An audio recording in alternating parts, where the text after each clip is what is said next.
It's based on fiddle tune language.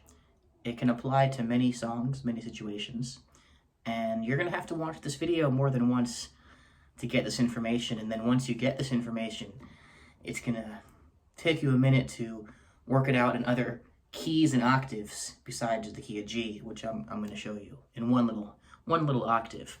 It's going to be a ton of information. Digest it slowly. Don't be afraid to contact me. We're going to deal with fiddle tune language, which I've noticed a lot of fiddle tunes, they have a lot of similarities. For example, take a lick like this one here, which you might recognize if you listen to fiddle tunes and bluegrass music. Something like this.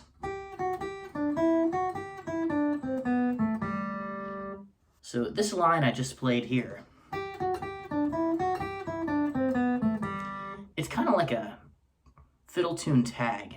You'd hear it at the end of a song. Very traditionally, it would be at the end of something like the Arkansas Traveler, something like this.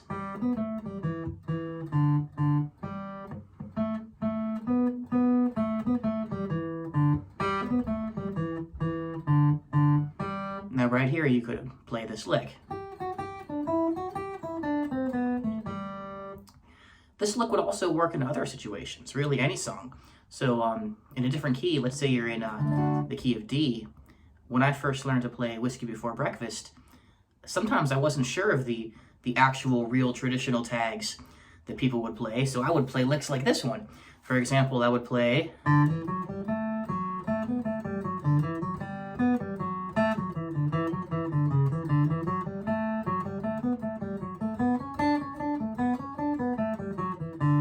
there's that same lick in the key of D.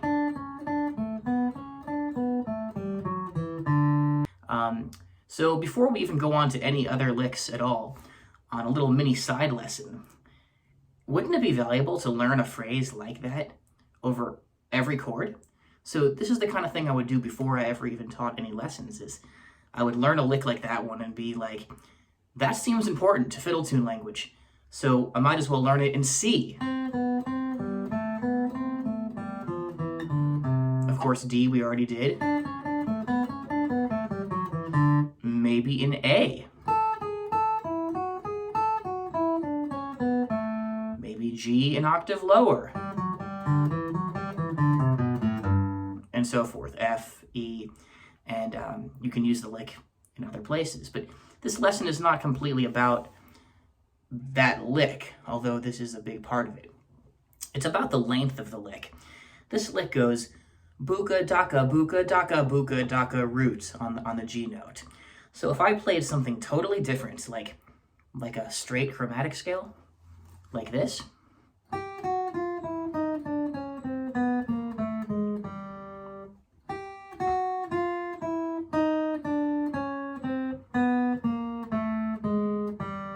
the same number of notes landing in the same spot.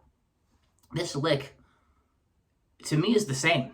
Now I know what you guys are thinking. You're thinking, that's not the same. This sounds nothing like it. Or, yeah, they're not the same notes, I get that. But they're going to function the same in that creative, artistic fiddle tune universe. For example, if I played, I'll use another tune like Cripple Creek. If I played Cripple Creek like this,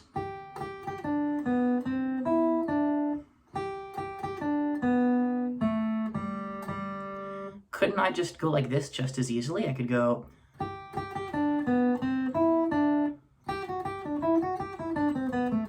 It works as the tag to multiple tunes. And likewise, I could play something like this.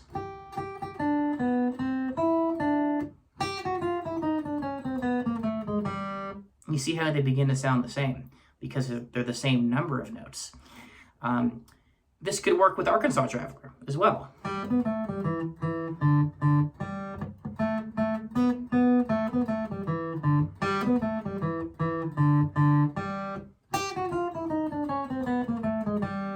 You see, they're kind of interchangeable, if you get the idea here.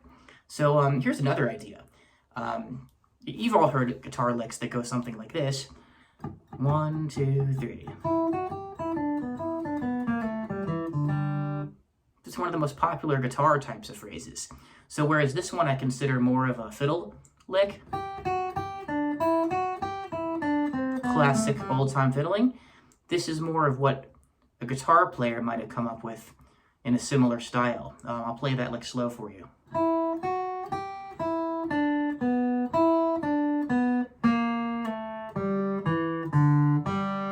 One more time.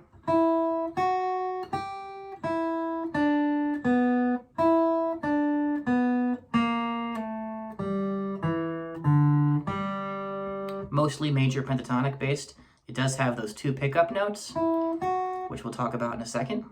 All pentatonic here.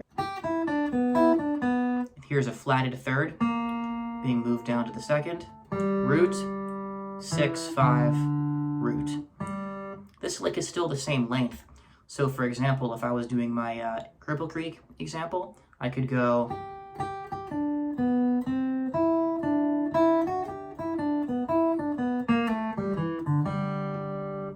see how that works? Same lick still. I now have 3 phrases I could use as a tag to Cripple Creek, or 3 phrases I could use as a all-purpose utility lick. First 2 licks that I showed you, they didn't have pickup notes, but they could. In fact, here's a golden rule for us to think about. Pickup notes are always optional, and they can always be changed.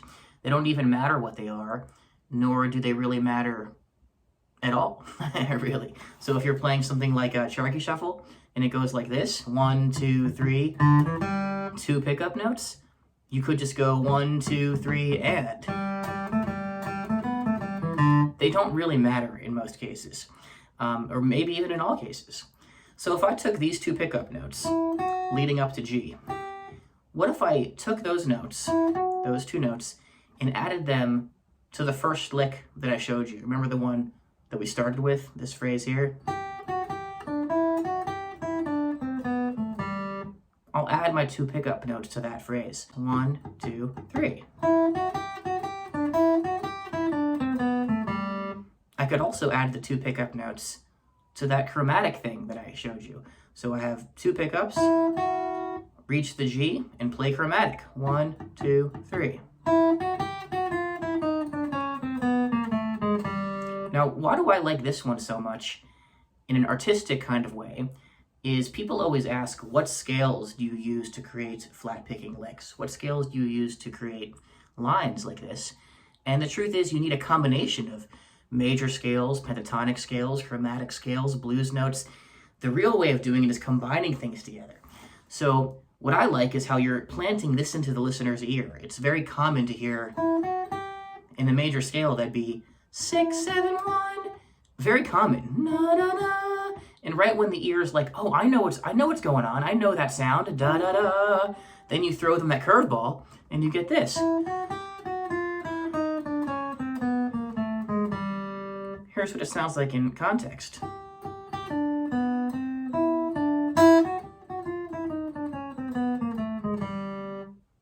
Perfect sense. Let's go to another lick here. Here's a lick that I think is a common bluegrass guitar kind of phrase. I think I picked this up from my friend Gordon Scott at the music store in Tallahassee, and he was to play stuff like this. This lick has 3 pickup notes. 1, 2, 3, and 4, and 1. 1, 2, 3.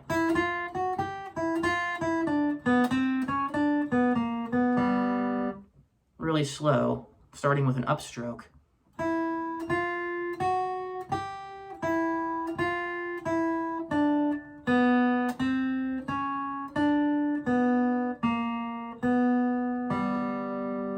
A 1, 2, 3.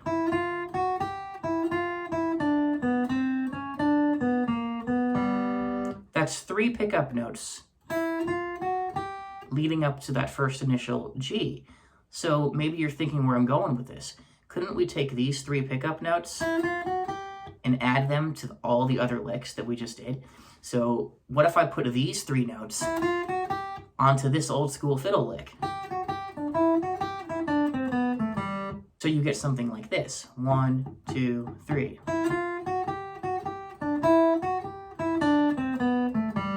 Very interesting. if I do the chromatic on the way up and down, I'll just get crazy chromatic. But think about this, my downbeat is still going to be this G. I'm still going to land on the G. So this straight chromatic stuff begins to actually take form, like this. 1, 2, 3. As bombastic as that is, it actually, to me, works really well because of those G downbeats. Here it is in a song.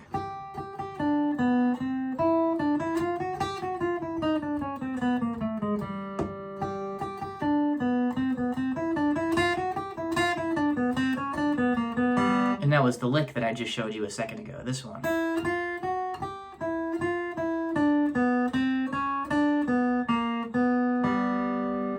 Okay, this will work also with really complex Tony Rice licks too. So you hear those Tony Rice licks that go something like this, which in many cases is an entire language. Some people play this this Tony Rice style of hot playing with the flatted fifths and the flatted thirds and the flatted sevenths, and this is how you interpret bluegrass guitar playing. Well, this lick, 1, 2, 3,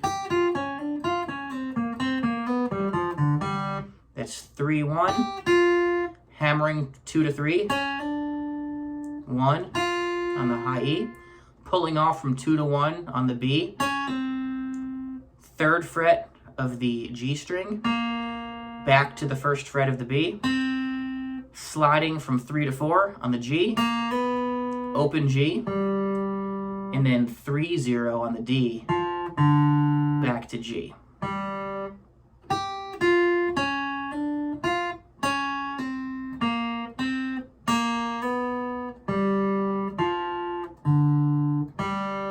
One, two, three.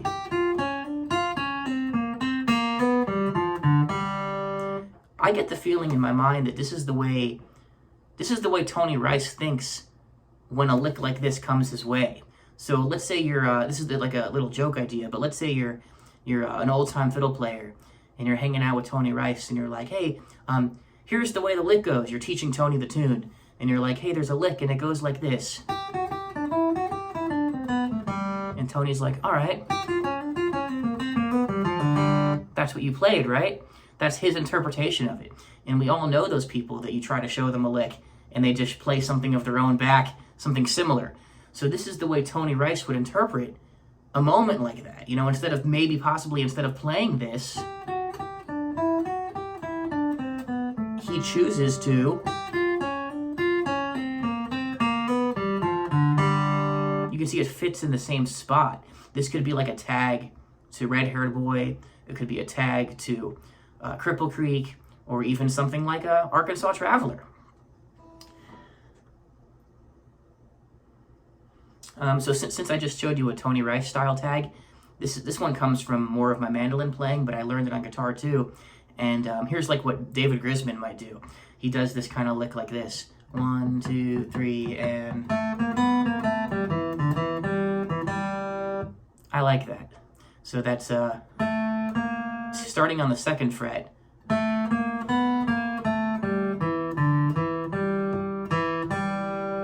One, 2, 3, and 2, 3, 0. Back down. 3, 2, 0. D string 2, 0. Back to the 2 on the D string. 2, open G, and then again the same 2 notes. Now, this is the kind of lick that you hear Dog doing all the time. And I find that he uses these kind of licks, where you might look at a tab book or something that's more lesson-based, and they give you licks that sound like this, which is a common fiddle tune language, but you see that a lot in books. Do, do, do, do, do, do, do, do, do. Dog would be like do-ba-doo-ba-doo-ba-doo-ba-doo-ba-doo in place. So if he's playing something like where you normally would have a full scale type of approach, he just throws in a dog lick, and it works. So for example, if I was playing something like the Big Scoyote, maybe Big Scoyote, you could go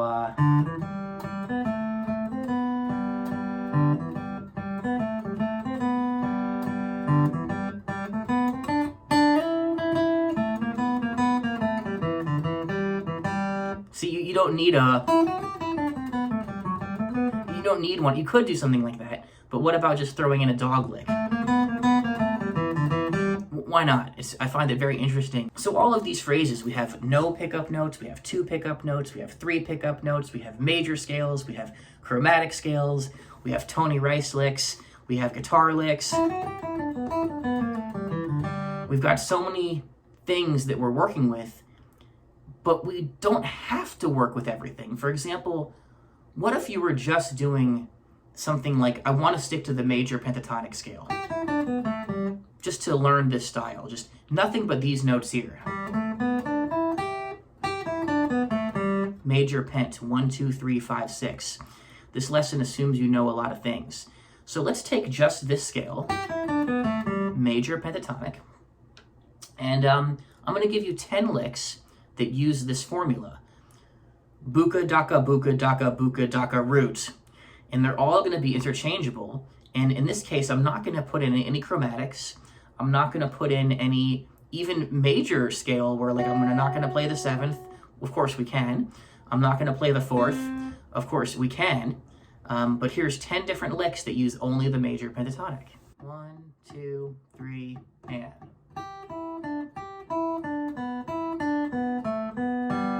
Slowly.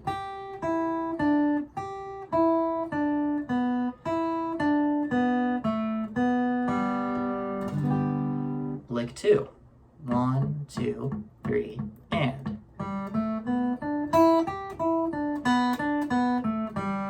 Slowly.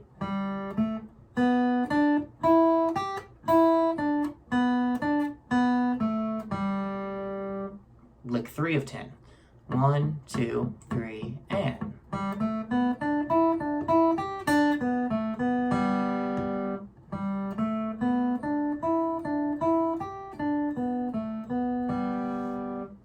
Here's number 4. 1, 2, 3, and.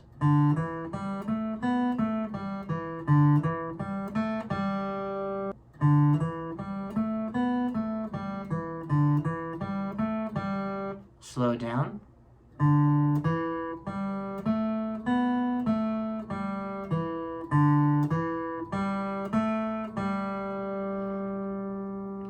Here's lick number 5 out of 10.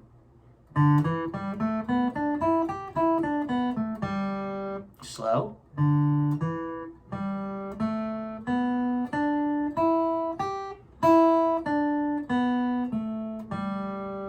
Here's number 6 out of 10.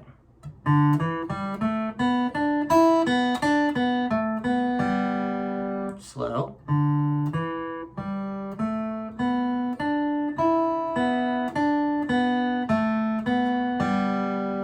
Here's number 7. 1, 2, 3, and.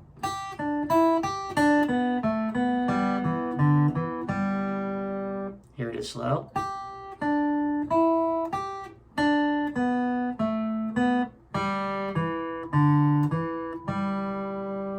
Here's number 8 of 10. 1, 2, 3, and.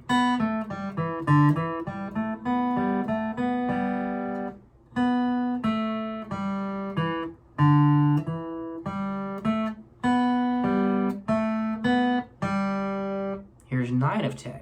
1, 2, 3, and.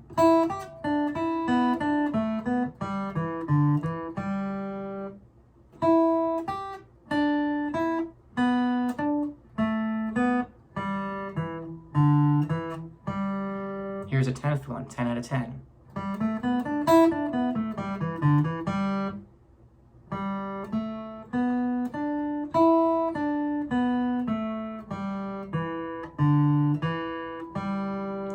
You're probably thinking, I can make these up, I can do this.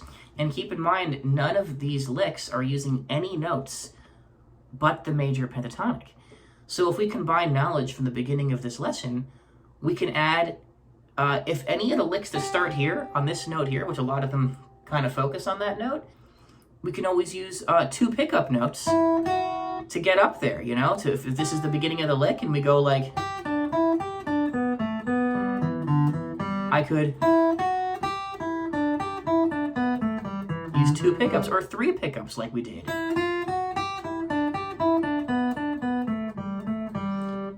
that kind of stuff. You can use chromatic approaches and pickup notes and all kinds of stuff to create these lines. And all of these can be used as the tag to a fiddle tune or any other phrase in a fiddle tune for that matter. Now, I found it very interesting when I was learning. I'm still learning how to play fiddle tunes, but when I was getting exposed to creating fiddle tune style lines, I was always amazed by how does the player know which notes to use.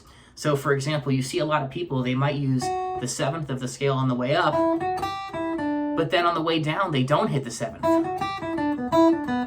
And I thought, well, that sounds so cool. How do they know?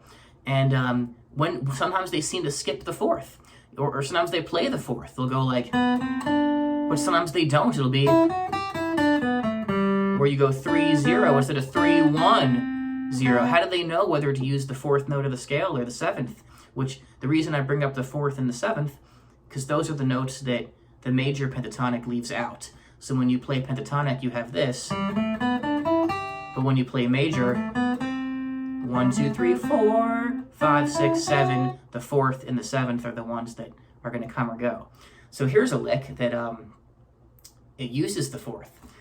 Very similar to the ones we just did, but if you end up using this note, know that it's totally fair game. Something like this. And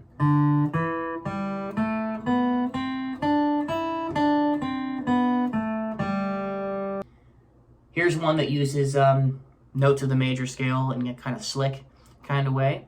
Goes like this. Has 2 pickup notes. 1, 2, 3. Very cool, right? So I'm using the major 7 as the pickup, like we've done. Then I'm skipping the 7th on the way down, because we can do that. Here's a major scale based. Here's a, looks very pentatonic, but then it goes major scale.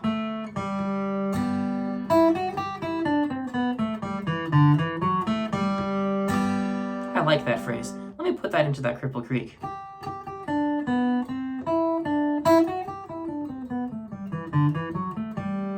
I like that. Now, when you're making some of these up, you might be thinking to yourself, you have to go a lot of places. We have to do a lot. We have to keep going note, note, note, note, note, note, note. But this will work if you just stay in one location and play 2 or 3 or 4 notes and just repeat them. What's really important is that we're going ducka, ducka, ducka, ducka, ducka, ducka, da. That's the important part, not that we're doing all the different notes, all the different notes, all the different notes. So, for example, here's a repeating type of idea. What if you went... That's all you need.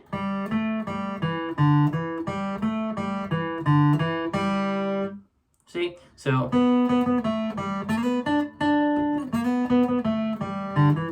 This is the B part of Cripple Creek.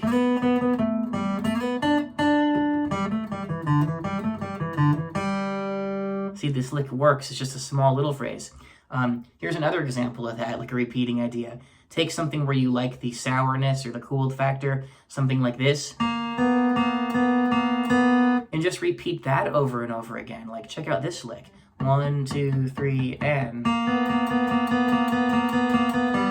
That's just 3 on the G string, B string, flat 3, 3, flat 3, 3, very Doc Watson, and just repeating that, buka, daka, buka, daka, root. Isn't that kind of cool? It's the same. So what I'm trying to tell you is that's the same lick as this. Same thing.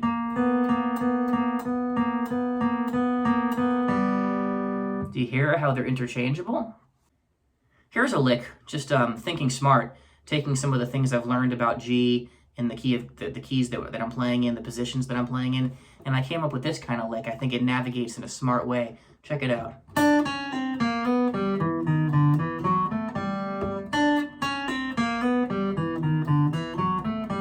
Starts on this note, the 5th of G.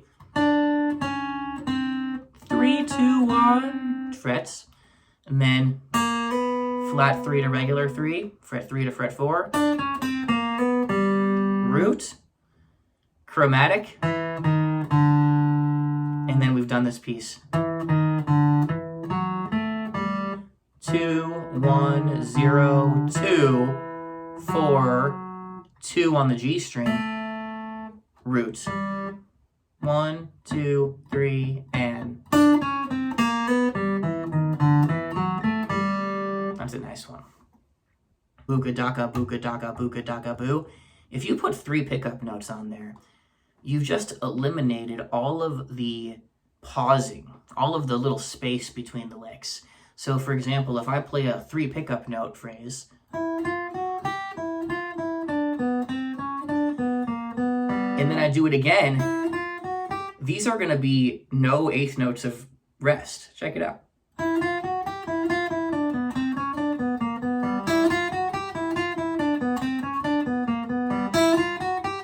So if you're trying to connect licks and you want that steady stream of 8th notes, sometimes the 3 notes at the end of your measure are actually pickup notes to the next measure. It's not completely part of this lesson, but I wanted to throw that out there, that if you're trying to connect a G lick to a C lick to a D lick, what you might want to do is you might want to go duka daka duka daka duka daka do, which leaves those 3 notes left over, ba-duka daka duka daka duka daka duka da, ba-duka daka duka da. So for example, let's say I'm playing a G lick that has this many notes in it. Buka daka buka daka buka daka boo.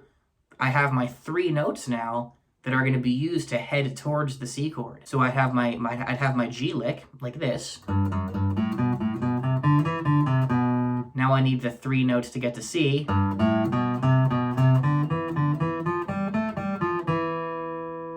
Now I need to get to D, so I have 3 notes left. It's up to me what 3 notes I choose. I'll go 1, 2, 3, and land on the D. So I'll get something like this. Pickups.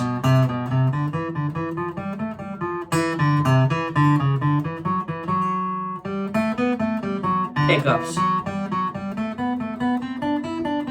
Pickups.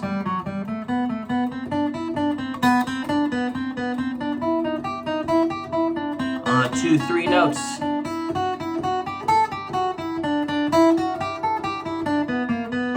You see how I'm using pickup notes to connect them all. Buka daka buka daka buka daka boo.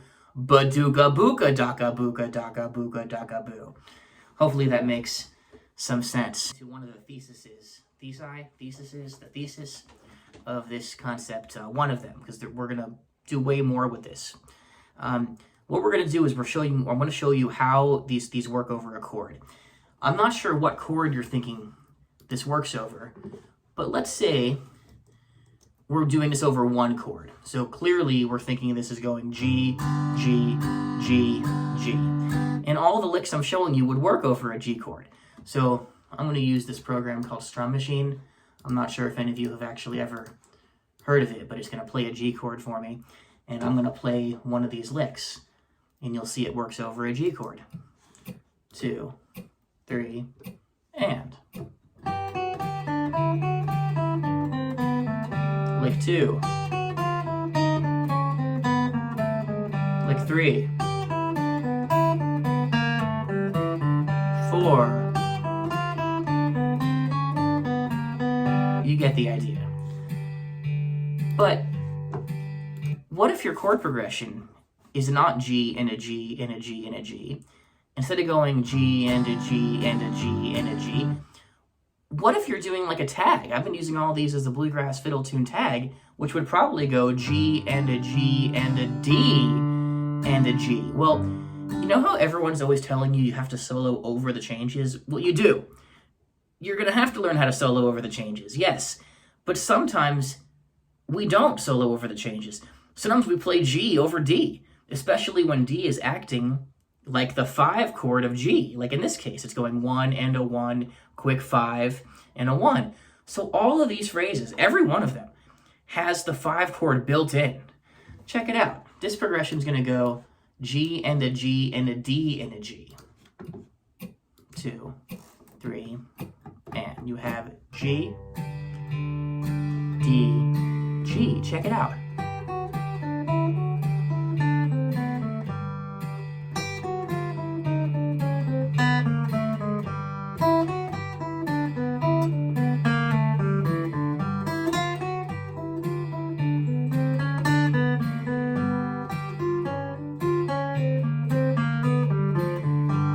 You get the idea, right? They're all working. Now, some people, they play a tag that instead of going 1 and a 1 and a 5 and a 1, they play tags. Some songs might go like this: 1 and a 4 and a 5 and a 1. Some songs do that. Well, guess what? These licks will still work. And you're probably thinking, Mickey, don't you have to play the G and then play the C and then play the D? Sometimes you do. But in this case, the licks are built in. The language just works. So if I'm playing this chord progression right here, 2 and a 3 and a 4, 1, 4, 5, 1. Check it out. It's almost even better. Check it out. See, it still works.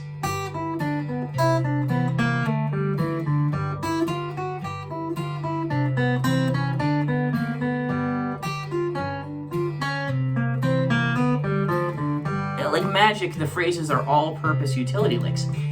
So whether you have 1 and a 1 and a 1 and a 1, 1 and a 1 and a 5 and a 1, 1 and a 4 and a 5 and a 1, you can use this style of playing over all of those situations.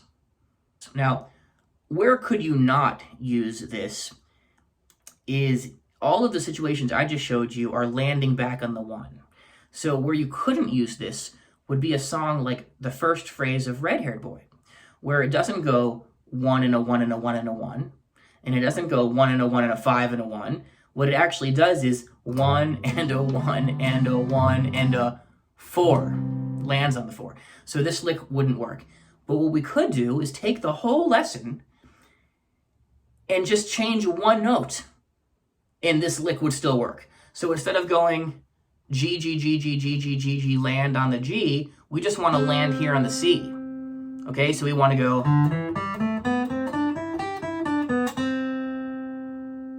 See how that works? And then we have a duka, daka, duka, daka, duka, daka, da.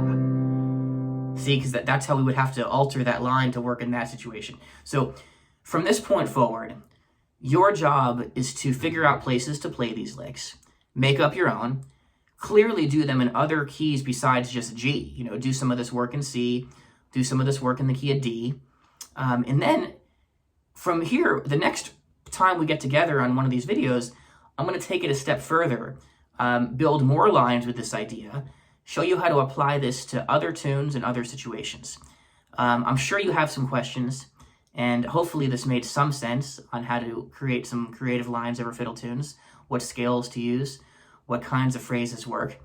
Think about all the tunes that have this structure of the buka daka boo. Salt Creek does this because the first phrase is duga duga duga duga daga duga da, duga duga daga duga duga duga da, duga daga duga daga duga duga da, tag duga daga duga daga da. St. Anne's Reel does this, buga dam daga duga duga diga daga da, duga duga dum duga diga daga dum, dum daga diga duga duga daga dum, buga duga baga duga baga duga da. There's so many tunes that have this kind of structure. Not all of them, but a lot. And you can apply this to other situations too. Swing songs like Sweet Georgia Brown. If you ever have 4 measures of a chord, you just play 2 of these instead of 1. Anyway, this video is getting kind of long. I appreciate you checking out the idea. And I'll catch you guys next time. Peace.